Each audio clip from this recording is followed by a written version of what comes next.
အားလုံးပဲမင်္ဂလာပါခင်ဗျာမင်္ဂလာပေါင်းနဲ့ပြည့်စုံသောနေ့ရက်ချင်းခါလေးဖြစ်ကြပါစေဆိုတော့ကျွန်တော်ဒီနေ့ကကျွန်တော်တို့ဒီမူရစ်စေဝါသမားတယောက်အနေနဲ့မူရစ်စေကိုဘယ်အချိန်မှကျွန်တော်တို့တန်းဆွဲဖြစ်နေပြီလို့သတ်မှတ်လို့ရမလဲဆိုတာကိုကျွန်တော်အချက်၃ချက်နဲ့ကျွန်တော်တင်ပြပေးခြင်းပါတယ်ဆိုတော့အဲ့ဒီမှာ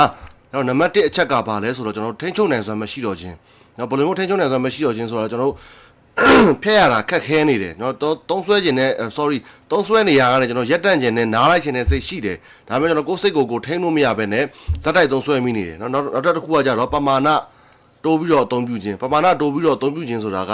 ဘယ်လိုနေထားမျိုးပြောရလဲဆိုတော့ကျွန်တော်တို့မှာ tolerance လို့ခေါ်တယ်ဒီမူဝေးစေဝါကိုခံနိုင်ရရှိတဲ့ဓာတ်မြင့်မားလာတယ်ဆိုတော့တစ်လုံးနဲ့ကျွန်တော်တို့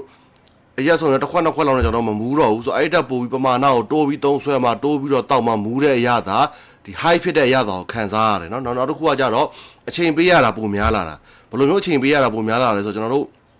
မူဝေးစေဝါသမားမူဝေးစေဝါတိုင်းနီးပါးကဘာလဲဆိုတော့ကျွန်တော်ဒီဟာကိုသုံးဆွဲဖို့အတွက်ကျွန်တော်ရှာဖွေပြီးတော့ဝယ်ယူရတယ်ပြီးရင်သုံးဆွဲဖို့အတွက်နေရာတစ်ခုအချိန်တစ်ခုပေးရတယ်အဲ့ဒါကိုသုံးဆွဲပြီးပြီဆိုလို့ရှိရင်ကျွန်တော်ပြန်ပြီးတော့နလန်ထဖို့အတွက်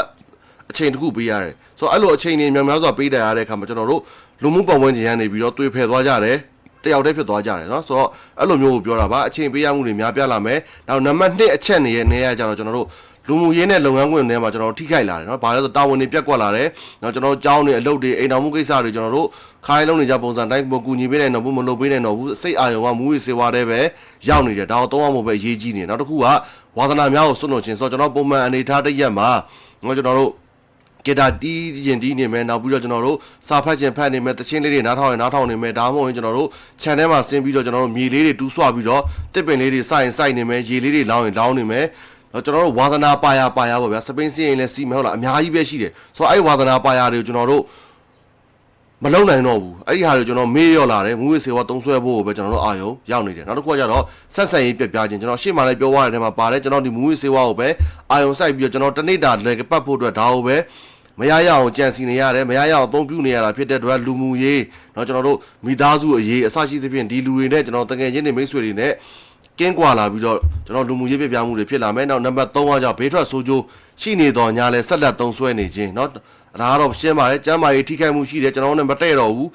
ငယ်လုံးရွယ်လုံးလို့မျိုးကျွန်တော်ခန္ဓာကိုယ်ကြက်ခိုင်မှုတွေเนาะခန္ဓာကိုယ်ကနေပြီးတော့ဒီမူဝေးစေဝါကြောင့်ဖြစ်လာတဲ့ဘေးထွက်ဆိုးကျိုးတွေကိုမတွန်းနိုင်တော့ဘူးဒါတွေကခန္ဓာကိုယ်မှာလူမှာတိတိကျကျပြနေတာအောင်မရက်နိုင်ပဲနဲ့ဆက်ပြီးတော့သုံးဆွဲဖြစ်နေတယ်နောက်ပြီးတော့ကျတော့အန်ရရှိတဲ့အခြေအနေเนาะကိုယ့်အတွက်အသက်အန္တရာယ်ရှိနေတဲ့ဒီမူဝေးစေဝါဆက်သုံးနေလို့ရှိရင်စိတ်ုံတက်ရမယ်နောက်ပြီးတော့ကျွန်တော်တို့ဒီအစာရင်ချင်းပေါက်တာမျိုးအစာရင်သွေးကြောပေါက်တာမျိုးတွေဟဲ့လားကျွန်တော်လေဖြတ်တာမျိုးတွေအစကြီးသဖြင့်ကိုယ်နဲ့အသက်အန္တရာယ်အရင်နီးကပ်နေတဲ့အခြေအနေရောက်နေရတော့မှမရက်တတ်နိုင်ပဲနဲ့ဆက်လက်သုံးဆွဲမိနေတယ်ဆိုလို့ရှိရင်အခုကျွန်တော်အခုပြောသွားတဲ့အပေါ်ကခေါင်းစဉ်မှာခေါင်းစဉ်3ခုရှိတယ်အောက်မှာကျွန်တော်စုစုပေါင်းပထမ2ခုမှာကအခွဲ3ခုရှိတယ်အချက်လက်နောက်ဆုံးတစ်ခုမှာ2ခုရှိတယ်ဆိုတော့အဲ့ဒီအချက်တွေနဲ့ညှိနေပြီဆိုလို့ရှိရင်တော့မိတ်ဆွေအနေနဲ့ဒါမူဝေးစေဝါကိုဆွဲလန်းနေပါပြီလို့ကျွန်တော်တို့အနေနဲ့သတ်မှတ်လို့ရပါတယ်တော့ကျွန်တော်နီးစက်ရာကျွမ်းကျင်တဲ့အတိုင်ပင်ခံပုဂ္ဂိုလ်နော်ဆရာဝန်စိတ်ကျန်းမာရေးစေကန်းစေယုံကိုတွားပြီးတော့ဖြတ်ဖို့အတွက်ရက်နာဖို့အတွက်တိုင်ပင်ပါစေကူတောင်းမှုခံယူပါလို့တိုက်တွန်းအားပေးပါရစေခင်ဗျာကျေးဇူးအများကြီးတင်ပါတယ်မင်္ဂလာပေါင်းနဲ့ပြည့်စုံသောနေ့ရက်အချိန်ခါလေးဖြစ်ကြပါစေခင်ဗျာ